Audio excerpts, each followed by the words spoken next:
अस्सलाम वालेकुम, welcome back to my channel secondary. यहाँ पे हम क्लास 12 की इंग्लिश का चैप्टर 8 की ट्रांसलेशन समझने वाले हैं। इससे पहले सारे चैप्टर्स की मैं समझा चुकी हूँ ट्रांसलेशन, और अब हम नेक्स्ट लेक्चर्स में नॉवेल और पोएम की ट्रांसलेशन को समझेंगे, जो कि आपको एग्जाम में बहुत हेल्प करेगी। तो चलते हैं, आज का लेक्चर स्टार्ट करते हैं। Chapter 8 spaceship 1 by John Hampden. So आज का लेक्चर है, इसकी समरी की मैं आपको ट्रांसलेशन बता देती हूँ। बेसिकली चैप्टर के अंदर क्या हुआ था, कौन कौन से कैरेक्टर्स थे, ताकि आपको चैप्टर की क्वेश्चन आंसर्स एमसीक्यूज अटेम्प्ट करने में आसानी हो जाए। चैप्टर्स कंप्लीट होने के बाद हम सारे ही चैप्टर्स की क्वेश्चन आंसर्स और एमसीक्यूज को भी देखेंगे। चैनल को सब्सक्राइब करें ताकि आपको आने वाली इंपॉर्टेंट वीडियो टाइम पे मिल जाए। इसकी स्टोरी ये है, प्रोफेसर विटनी एक मशहूर साइंसदान थे। कायनात और खलाइक सफर में गहरी दिलचस्पी थी। उसने खलाई टेक्नोलॉजी को फरोग देने के लिए बड़ी तहकीक कर रखी थी। उसे मरीख यानी कि मार्स, ज़हरा यानी कि वीनस का सफर करने का भी शौक था। अपनी कोशिश की बदौलत वो खलाई सफर के लिए चांद पर पहुंचने की गर्ज से एक खलाई जहाज तैयार करने में कामयाब हो गया। वो अपने दो साथी विलियम ली और हैरी के हमरा चांद की तरफ सफर कर रहा था। विलियम खलाई टेक्नोलॉजी के हवाले से एक कामयाब इंजीनियर था और हैरी नौजवान था, जिसे प्रोफेसर विटी की बेटी कैथरिन से मोहब्बत। कैथरिन और उसकी शादी होने वाली थी। विलियम ली प्रोफेसर विटी की तरफ से मिलने वाली हिदायत के मुताबिक खलाई जहाज कंट्रोल कर रहा था। चांद का सफर खलाई जहाज की चांद की सतह पर खुशगवार लैंडिंग के साथ खत्म होने वाला था। खलाई जहाज के चांद की सतह पर उतरने का वक्त करीब ही था कि प्रोफेसर घबरा गया और अपने साथियों के पास आया। उसने बताया कि उसने एक डरावना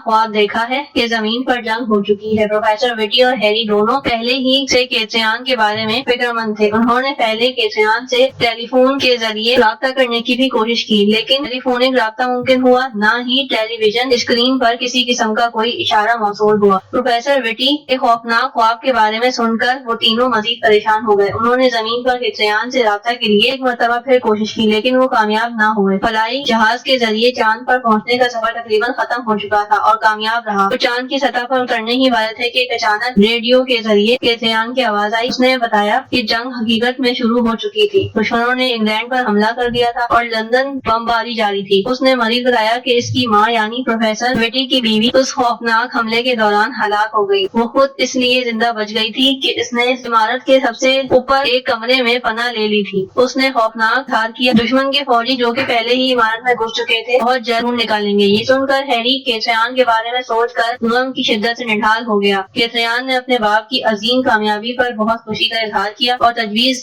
की कि वो इंग्लैंड वापस आने के बजाय कनाडा चला जाए, क्योंकि वो जानती थी कि इसके बाप को हमेशा से जंग से शदीद नफरत थी। प्रोफेसर विटी ने बड़े हौसले से अपनी बेटी की बातें सुनी और ये मशवरा दिया कि वो खुद हलाक कर डाले, क्योंकि दुश्मन के हत्थे चढ़ जाने के बजाय इज्जत की मौत उससे बेहतर है। कैथरिन ने अपने बाप की नसीहत पर अमल किया और खुद को हलाक कर लिया। कैथरिन ने जहरीले मशरूब पीकर अपनी जान ली। एन उसी वक्त खलाई जहाज चांद की सतह पर उतर गया। सो ये थी आज की स्टोरी, आज की समरी, कि किस तरह से 3-4 कैरेक्टर्स के दरमियान ये स्टोरी थी और कौन कौन से कैरेक्टर्स थे और उनका आपस में क्या रिलेशन था। सो ये आज की स्टोरी थी और इसके आई होप कि ये हेल्पफुल रही होगी। इसके क्वेश्चन आंसर्स और एमसीक्यूज भी आने वाले लेक्चर्स में हम देखने वाले हैं, जो कि आपको एग्जाम में बहुत हेल्प करेंगे। सो चैनल को सब्सक्राइब कर लें, उसको फ्रेंड्स के साथ जरूर शेयर करिएगा। चलते हैं, अल्लाह हाफिज।